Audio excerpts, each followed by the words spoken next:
Okay, we're live. I think. Yeah. Hey everyone, thanks again for coming for another live stream. Let me start recording here too. So yeah, today is going to be fun. We're going to get into a bunch of stuff. We're going to get some a floor underneath of our feet, which is going to be really great. But I wanted to show you some of the stuff that we got captured that we weren't able to do live stream. I mean, the whole idea of doing these live streams is just to show you from start to finish of this bathroom remodel, showing the good, the bad, and the ugly, basically everything it takes to do this. And it's all live, so we're not doing any super edits to this or anything, making it seem easier than what it is. Really, this is just a good inside look of what some of these old renovations take to remodel, especially this is a 1910 home. So there was a lot of stuff wrong and a lot of stuff that we had to, a lot of challenges to overcome. So I'm hoping these live streams give you a good indication of what it takes to do this, and then some insight and some, basically if you can see what, reference what your home might be as far as age and getting into this, at least you'll know what you're going to be in for so that you're not overwhelmed. So we ran a new stack. We kind of went over this in our rough-in plumbing section, but what we did finish off was we got our, we tested everything. So go point down, babe, could you? So going into that little hole there, we used some hydraulic cement, and we basically cemented this into that existing terracotta. It worked out great. We did fill the entire system with water, and it flushed through, and everything just worked out great. Now, this might not meet a lot of codes in certain areas. You might actually have to get an actual fern co to attach to the terracotta to the plastic pipe. That would have been a real challenge here. A lot of that terracotta isn't in the greatest of shape. It wasn't really cracked, but it's really easy to crack when you get around it. And I did not want to get into replacing my entire system going all the way outside. So this works great. Many plumbers use this method, but it might not meet certain specific, code restrictions at your local municipality. So take all of this just as a demonstration of what I did, not necessarily this is going to be great for, specifically for your home. But the hydraulic cement worked out great, really secured that well in. Now I'll just go ahead and concrete all the way around that, and it'll be completely, well set in place. So following up, we have a new water line. We ran new PEX. One note I wanted to make sure that everyone is aware of: if you start changing your copper lines in your home and changing them over to PEX, be sure you have a ground line that is from your electrical panel to your water supply.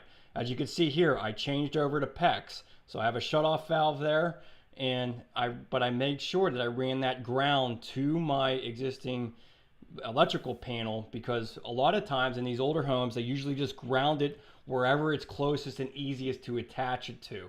So in this scenario, I had to route a whole new ground line and make sure it's on the meter side of the water supply. This is going to make sure that you don't get shocked and you don't have any ground issues with your home. Now, I did add one additional ground rod, or two ground rods outside that I attached this to as well. You always need two grounds, but I'm just making you aware of this, because if you change out the plastic, you no longer have a ground source, and you want to make sure that you attach that ground to that meter side. So running the PEX, very simple. One of the greatest things that has ever been invented, if you ask me. It makes everything so easy. This is just 1/2-inch PEX. As you can see, my cold and hot water lines going up to the new bathroom. So I just teed off my cold water, because we had to get the cold water to the hot water tank. And very, very easy to run this stuff, especially when you get the 20-foot lengths. Not too many areas that you have to junction, but we already had put in a new hot water tank, and we just readjoined to that system. But really, redoing all of your water supplies in an old home like this is a lot of times just easier, and you're better off, because trying to adapt to the old copper, and most of the fittings aren't, most of the shutoff valves on this old copper is pretty bad. So it's just, really, you're only talking maybe an additional $100 to run the rest of this with the PEX, and you're going to have something that's going to last for years to come. All right, babe, if you want to come upstairs and just show the water supplies coming up through the foyer. All right, babe, if you want to come upstairs and just show the water supplies coming up through the foyer. So I don't know why that's saying waiting. I hope people got notified of this.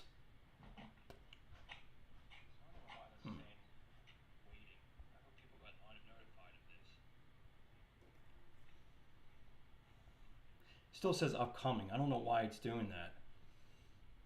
Huh. No, okay, there's 19 people on here. Sorry, okay. Hey, Gail, thanks. Appreciate you commenting. It's always tough to tell whether I'm getting a chat. Eventually, I'm going to get a chat service to be able to, for me to make sure that I know that people are on and viewing this. So anyways, there's my dog Kayak checking things out. But I basically just ran those new cold and hot water lines through the foyer on an interior wall. That's key. You want to make sure that your water supplies are on an interior wall. So I made sure of that because you don't want to have any freezing issues in the winter. And so those are all just straight runs, straight up to the bathroom. It's pretty easy. You can see from this angle inside the bathroom what this looks like. So I ran my water supplies for my vanity sink. Now, I was just mentioning you don't want to put it in the outside wall, but in this particular situation, I added on additional thickness to my wall, so I bumped out that wall a little bit, and I'm still going to get R15 behind this water supply. As you can see, I kind of had to do a little bit of notching in these old joists to be able to get that vertically into the space. But the biggest key is getting at least an R15 behind any water supply, at least here in Pittsburgh area. That's usually sufficient enough. I'm sure if you further up north, you might actually need more R value and you wouldn't be able to do this all together. But I wanted to make sure that I put the vanity water supplies out of the wall because we're going to probably most likely get a freestanding type vanity, and they never look great having them come through the floor. That would be your alternative, is to come straight through the floor. Always hated that. Especially with something freestanding, you're going to be able to see those water supplies coming underneath the cabinet and coming up, and it's really ugly, and it's actually kind of troublesome. Even during the renovation project, you're always stumbling around them coming out of the floor. Moving over, we got our toilet supply, same thing. Want to make sure that comes out of the wall. Again, you could have done something that was below, but it just made a lot more sense to be able to come out of the wall as well. And again, we're going to get that R15 insulation behind there. One point on this, I always, you can take this with a grain of salt or to your own situation, but I always go off the center of my toilet over 8 inches and up the wall 8 inches. Now we're going to be doing a tiled wainscoting all the way across here, so it's not going to be something that's going to intrude with base trim. But I always recommend at least having that off the floor by 8 inches, so that if you had a 5.5 inch base trim or something like that, that you're going to be able to overcome that. I always hated seeing those excussion plates cut around base trim. It looks usually pretty awful. So bringing it up 8 inches will also provide you just to get a 12-inch toilet supply for your toilet, and you're good to go. So it's really easy in that aspect. Just going over, and then we just have a couple loose lines for the shower area. So I have them just temporarily capped. Once I build my wall, I'll get those stapled in and attached to our new valve.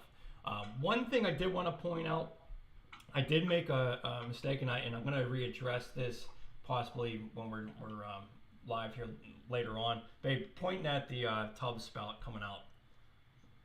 Yeah. So I ended up reattaching this. I made a mistake. I'm not sure exactly what my thoughts were, but I had a combo tee, which is basically just a long sweep tee coming in here. And that is not the type of fitting you want to have. A sanitary tee like this for your tub supply, especially in a vertical position like this. And the main reason is so that there's always a vent. The vent is always open to releasing that pressure in the system. The long sweep, the vent ends up being below the trap weir and can cause a problem. So if that whole 1.5 inch line got filled completely with water, it's going to have a hard time getting air because the long sweep was above the vent area. I'll get into more details at that on a later point. Maybe I'll get into it later if you guys have a question. But I did change that out, so I have a cup link, and then I had to use a repair cup link to do that. But now we're all in good shape and ready for that tub surround. So we're going to get into doing the actual floor. We have some structural. Babe, can you take a look at the side of the joist? The one where there's big notches, not that, but the ones that we have to repair. Yeah, so look at that big ugly joist. That is not doing anything anymore. That is pretty much Swiss cheese. You know, I would not want to put a 32-inch tub over top of this, fill it with water, and then get in it. I really would not feel comfortable with that. This joist and the joist next to it are in bad shape. So somebody put some really nasty holes in that. Anytime that you see a cut or a notch that's like halfway through your entire joist, not a good sign. It's not going to be something that's going to be structurally sound. So we're going to sister on new joists there, and then we're going to put it on our new plywood. And then we can finally be able to walk in this space and start building this place up. So be sure to leave some comments down below. Any questions you have, Mav. Josh, good to see you. Excellent labor. Glad to see you here. Yeah, man, thanks so much. If you guys haven't seen his channel, you guys got to. He is a guru on all types of contracting. He builds his own homes, so he's a wealth of knowledge, and I'm glad to see you here. What do I always have? Nico, was there no way to avoid notching those joists? I did not. Yeah, those joists were like that existing. We're going to be sistering on new ones. The one little 2x4 that I have for a ledger, you can notch that. Not a big deal. So, sorry about that. That's the air compressor. Yeah, but Nico, yes, you're absolutely right. Those joists are completely compromised. We're definitely going to have to sister those on, and that's what we're going to get into here right now. So I'm going to cancel. All right, babe, I'm going to cancel you out. Okay, so there's our space. Sorry, this is going to be a little bit noisy. Let's make sure we're in a good spot.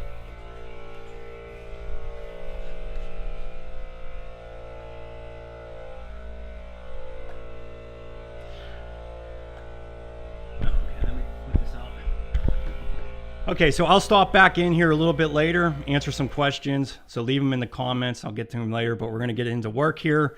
So again, if you're watching this later on, you can always speed through some of this stuff, get to the points that you actually want to see, and eventually I'll get some timestamps in here as well. Yeah, this whole deal is just to show you the real live situation here. So, all right, I'm going to take myself out of here, and then we'll get into it. All right, baby, come on up.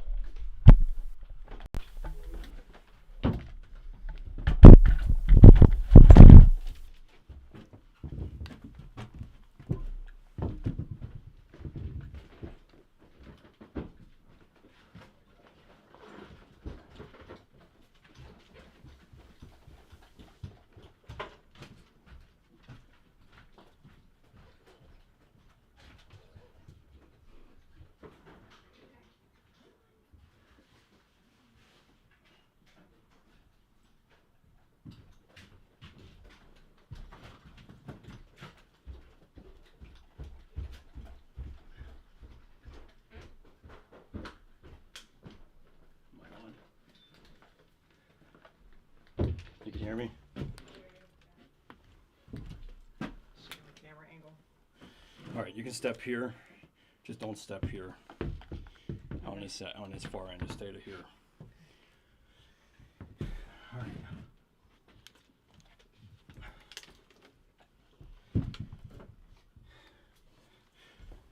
Are you on? Mm-hmm. Okay. Okay, so it's time to finally get a floor underneath of here. And we have some serious issues with our structure here. We're going to have to sister on new joists because this is completely severed, and we want to make sure you have good reinforcement underneath of our tub. So the first thing you want to do before you even get started with trying to get the lumber up here is to see how level your existing floor is. So I got a 6-foot level. I definitely recommend getting something fairly long like this so that you can really evaluate the levelness of your bathroom. Now, you know, when it comes to rough and framing, is really anything within a 1/4 inch is pretty good. You know, you can be as precise as you want, and the more precise you are, the better and easier it is going to be for you to finish everything off in the space. But in my mind, sometimes, I mean, I like to try to get to perfection, but if I'm within a 1/4 inch, it's good enough. You can you know, work things out later on. In this particular bathroom, I'm going to be doing some floor heating, so I'm going to be doing some floor leveler. So I'll have an opportunity to make everything 100% level if I don't get it to this point right now. But there's a couple of things with these old bathrooms that you can't always get everything to 100% level with the framing, and I'll show you in a bit what I mean by that.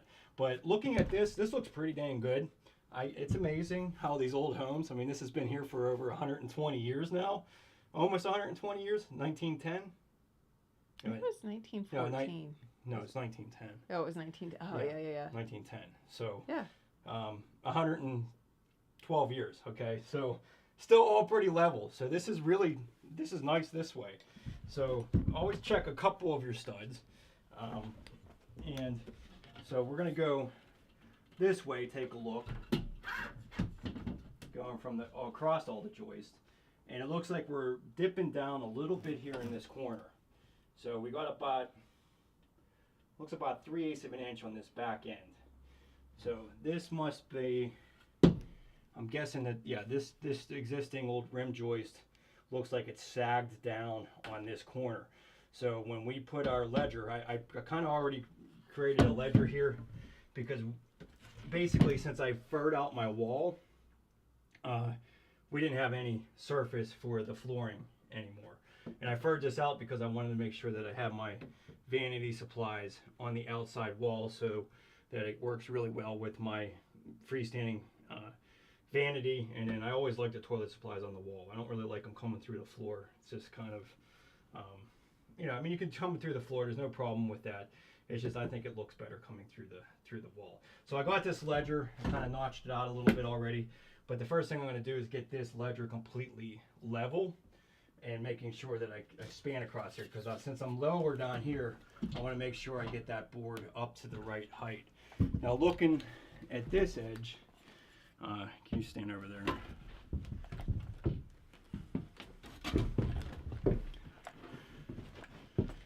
So coming back on this back portion, sorry the live stream, you're not going to be able to hear this, but or see this, I should say.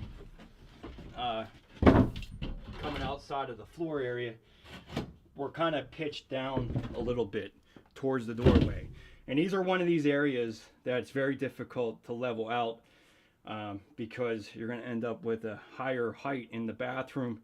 And if you have an existing joist on the outside of the floor, it's kind of hard to raise that because you don't want to have a hump. But the way I did this here is I basically tore out the area underneath of the door frame. So I'm going to just bring that 3/4 inch, even though it's slightly unlevel at the door entrance, I'll be able to make that up with the floor leveler and get that 100% level. To me, it's just going to be, we're only talking a 1/4 inch here and 6 foot, so it's not like it's a tremendous amount of slope, and it's just going to be better because then we don't have to deal with any type of higher transition at the framing section of where the outside of the floor is. So so all in all, I'm pretty impressed. It's pretty nice to see that the levelness of this old bathroom is kind of held up over all these years. So first thing I want to do is just get some framing. Let me just put this up here, up against this back wall. So you can come back in here.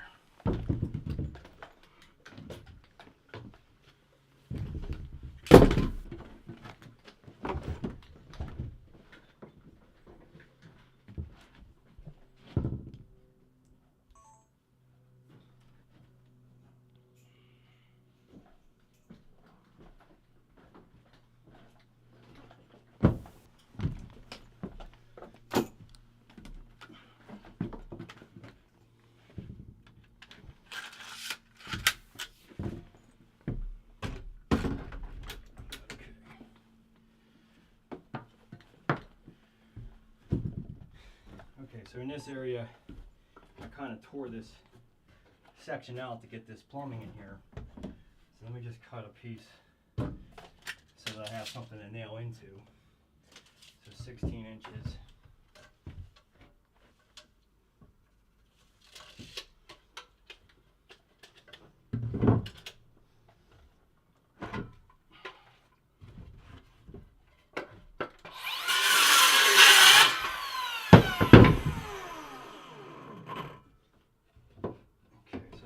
On myself, if I keep this level with this back area, that'll make it easier for my side ledger there.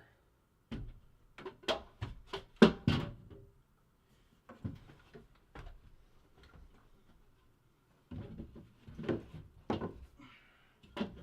so I want to make sure this is 100% level, because when we sister on these new joists, we're just going to raise them up.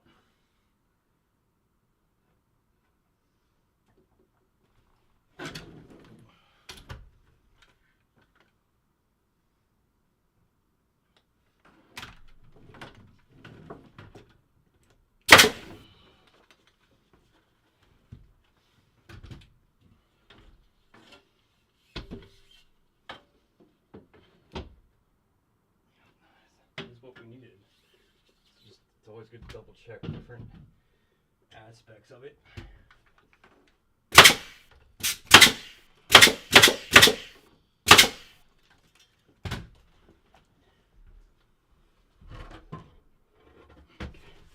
So then we get our ledger on here.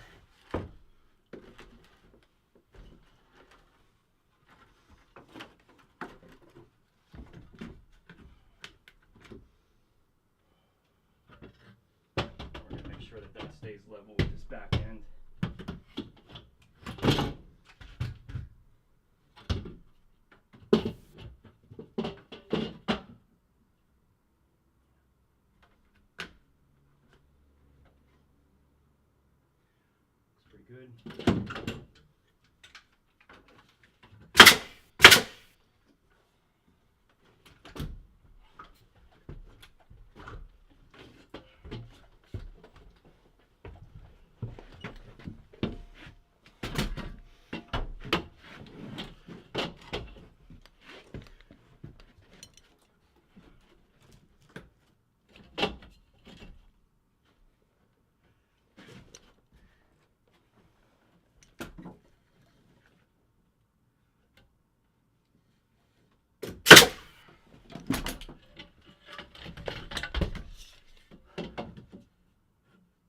Looks pretty good. Pretty good.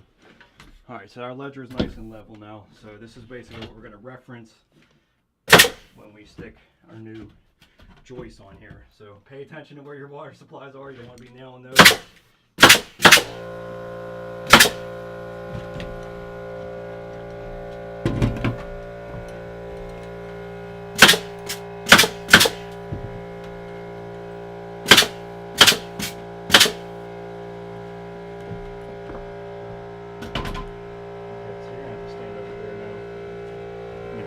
Up.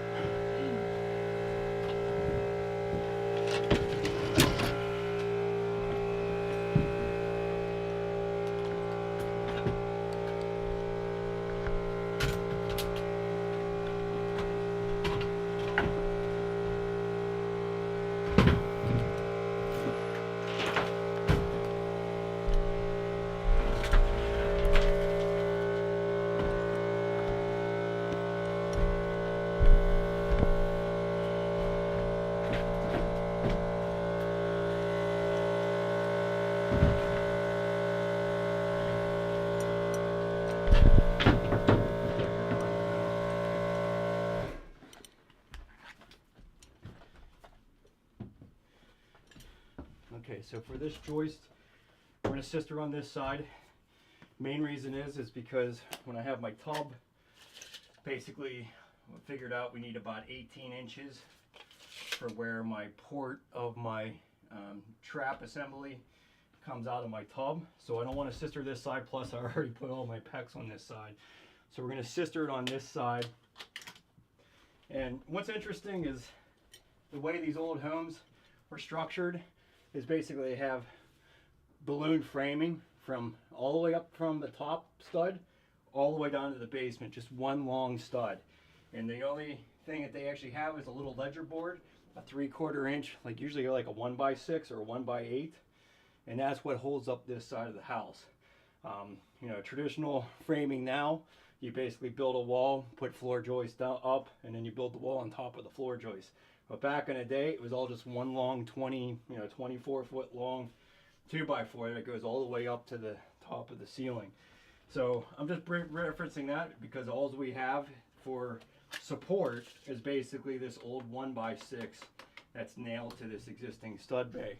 Over here, we have a wall here, and actually it's a kind of a double wall, but this wall here is directly above our main beam down below, so that's a supporting wall.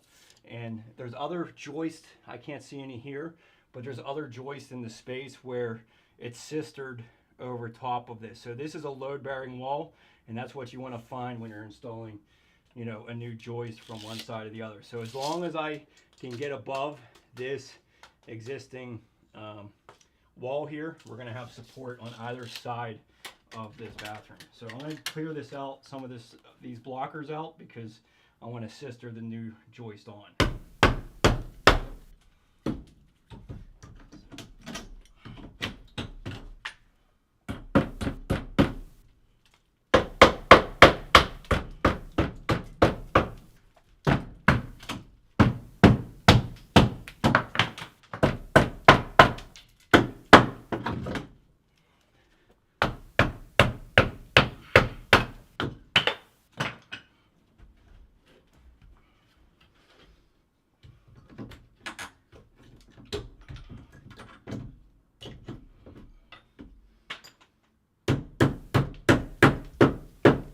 Okay, so I already have a couple of these that are already pre-cut here, so I'll just put those into place. Now most likely these old joists are a little bit thicker than the new nominal lumber.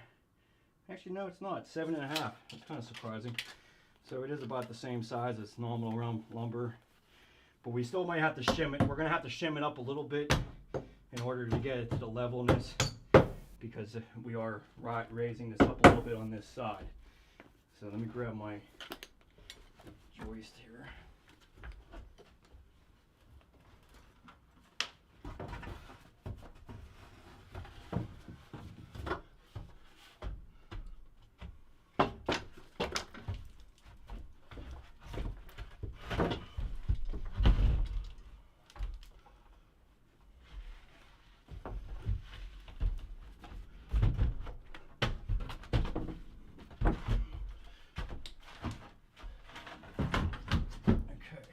Sister that. I still got some nails down here.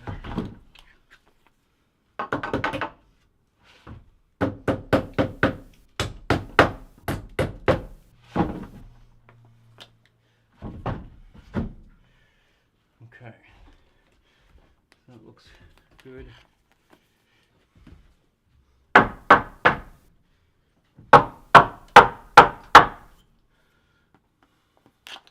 So technically now, I mean, I'm sistering onto this new stuff, but this is the new support.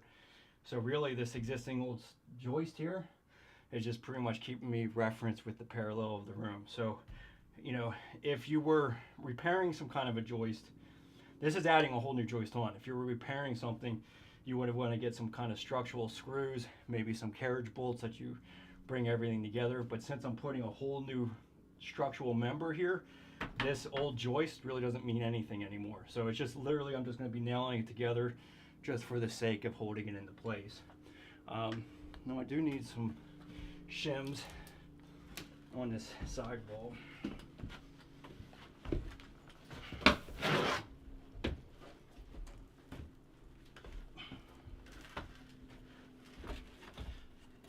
So we're going to get some shims because I need to raise that left or this right side up a bit.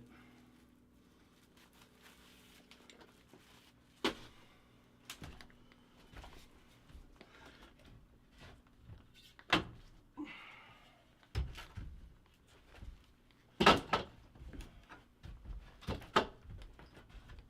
we're pretty much, yeah, it's almost 3/8 of an inch, so we'll get that underneath of our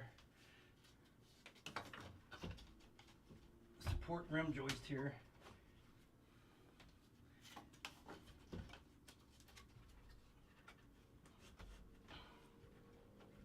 make sure that's tight. That looks good. Looks good. Okay. So now we can go ahead and just nail this onto place.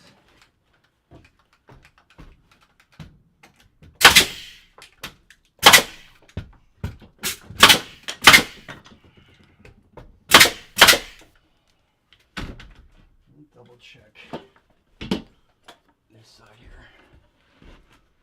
Yeah, it should be good. That's good.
Okay, so this one,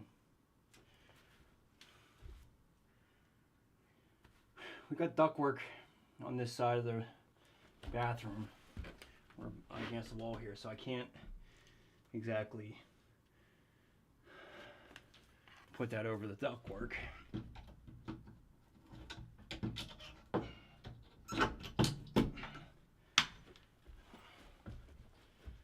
And one problem I see on this side is that my stud is right here. Can't cut that out because that's the actual framing of the bathroom. So I think what I'm going to do is basically just add a blocker on here. I mean, this is for structural means, because it's basically this U-notch here that I really don't like. Basically, they cut half of it out. So, and the rest of these, it's just within reason. You only got 1.5 inches cut off of that. So this one, I think I'm gonna have to fur out with like a 2x6, and then just go on the outside of that. So bringing this over. So these joists are going to be fairly close together. Right now, I mean, everything is on 16-inch center. But we're going to have to bring this over a little bit just to support this. So that's what I'm going to do, because I can't cut out this joist or this balloon framing stud, and I can't get the framing on this side because we got a duct work on the other side. So it'll be close enough. You'll at least have good support in between here. So let me get a 2x6 on the side of this.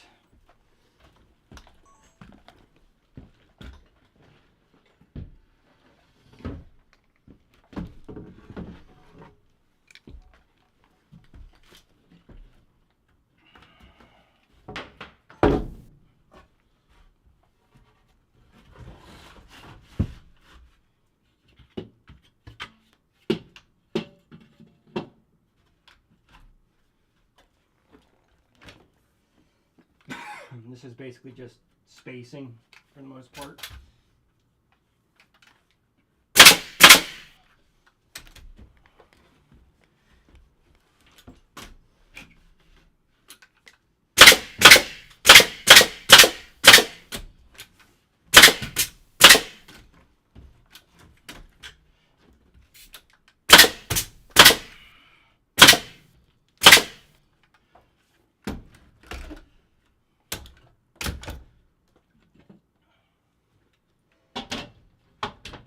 Okay, then we'll get our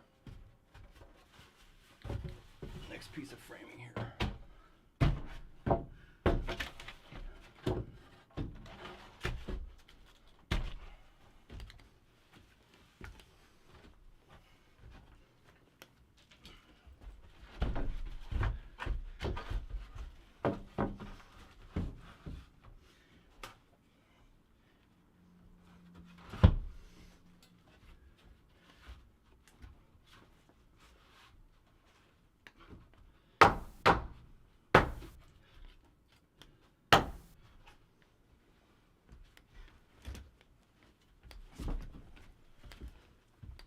So we're going to shim this up,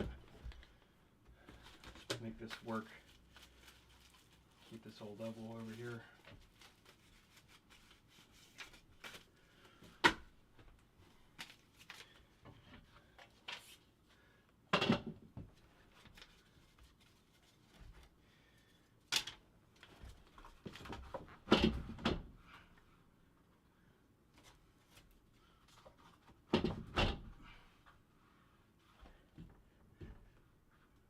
Good.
cut some holes for this later on and fish these up through later.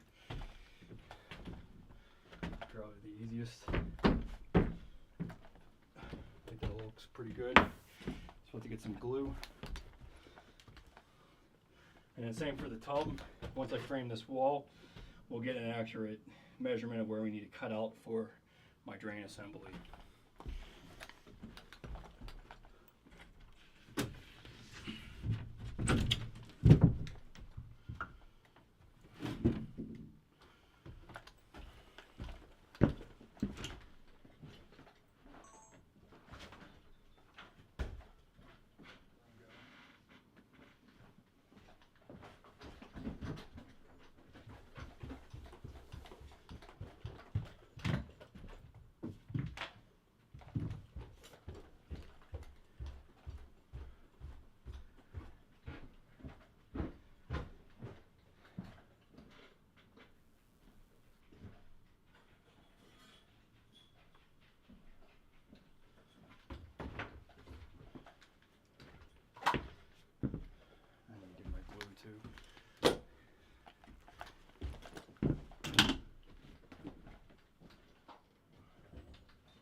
Just set something up over there. The broom.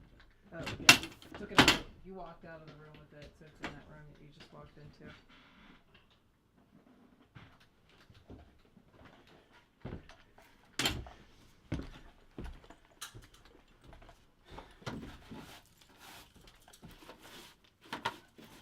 Man, I hate this blunt insulation. Stuff is horrible. It never stops coming.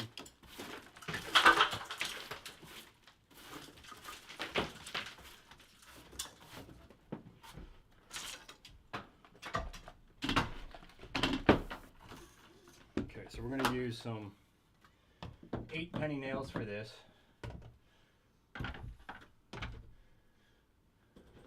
So, and the ones that you really want to use are the ones with the ring shank. This will really hold down this plywood well. So the ring shank, 8-penny nails. These just gives a lot more grab into the joist, but we don't need these big framing nails anymore. And basically plywood is just like every 8 inches. Why is that so stuck on there?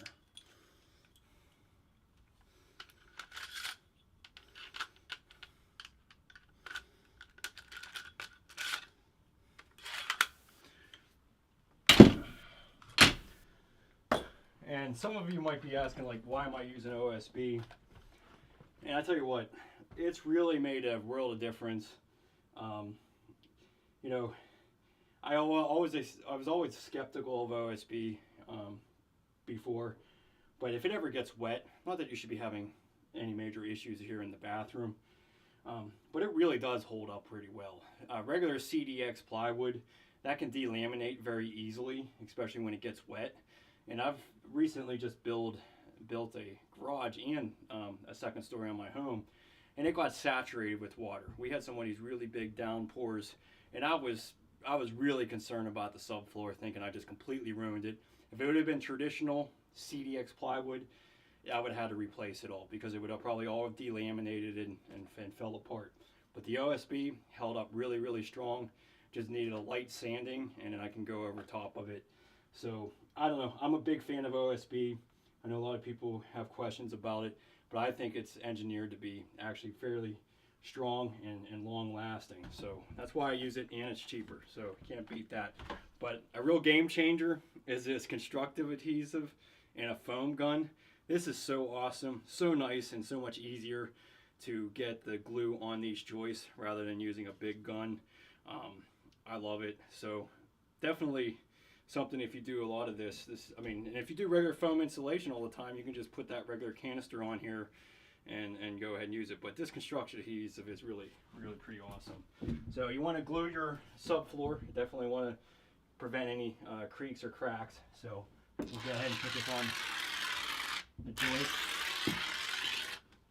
And this stuff is some sticky stuff, so try not to get this on yourself.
All right, so this is a common area where there's some problems sometimes.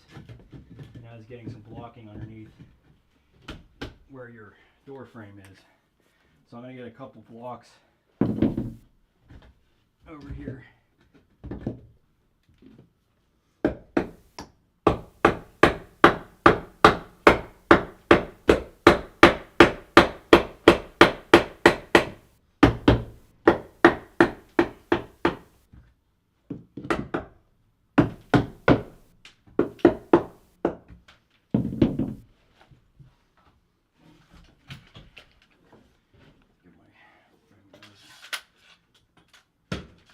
Get my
foam insulation or foam adhesive I just totally screwed up there. That went all over the place. Oh man. Yeah, you can see me. This is the greatest stuff ever. Right? Blow it all over the tire.